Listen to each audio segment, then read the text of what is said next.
నమస్తే, welcome to 6 TV. నేను సువర్ణ. బులెటిన్లో డీటెయిల్స్ చూస్తే, ధరణిని బంగాళాఖాతంలో వేస్తామని ఎన్నికల ముందు చెప్పిన మాటలను నిజం చేశామన్నారు తెలంగాణ మంత్రి పొంగులేటి శ్రీనివాసరెడ్డి. ములుగు జిల్లా వెంకటాపురంలో భూభారతి అమలు తీరుపై అవగాహన సదస్సు నిర్వహించారు. సదస్సుకు మంత్రులు పొంగులేటి శ్రీనివాసరెడ్డి, కొండా సురేఖ హాజరయ్యారు. కొత్త ఆర్ఓఆర్ చట్టంపై రైతులకు అవగాహన కల్పించారు. బీఆర్ఎస్ హయాంలో తీసుకొచ్చిన ధరణి రైతులు పేదలకు శత్రువుగా తయారైందని విమర్శించారు. చట్టం అనుకున్న చుట్టం ఊర్తాడైందన్న ఆయన, కొండ నాలుకకు మందేస్తే ఉన్న నాలుక ఊడిన చందంగా ధరణిని తీసుకొచ్చారని మండిపడ్డారు. ధరణితో పెరిగిన రైతుల సమస్యలని భూభారతితో కన్నీరు తుడుస్తున్నామని తెలిపారు.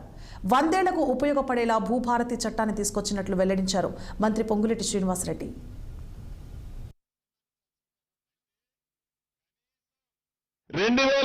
చట్టం చేసిన తర్వాత ఏ పొద్దైనా, ఏ ఊళ్ళోనైనా, ఏ వాడలోనైనా ఇటువంటి రెవెన్యూ సదస్సుని మీరు పెట్టగలిగారా?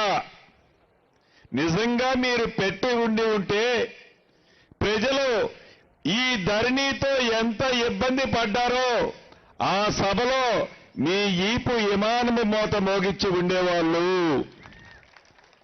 అంటే కనీసం ప్రజా దర్బారు రెవెన్యూల గురించి రెవెన్యూ సదస్సును కూడా పెట్టలేని ఒక చట్టాన్ని చేశామని ఒప్పుకోకుండా ఇంకా నోరడ్డం వేసుకొని, నోరుంది కదా అని ఏది పడితే అది మాట్లాడితే తెలంగాణ ప్రజలు, ముఖ్యంగా ఇందిరమ్మ ప్రభుత్వాన్ని ఆశించిన ప్రజలు మిమ్మల్ని ఎప్పటికీ క్షమించరని తెలియజేసుకుంటున్నాను.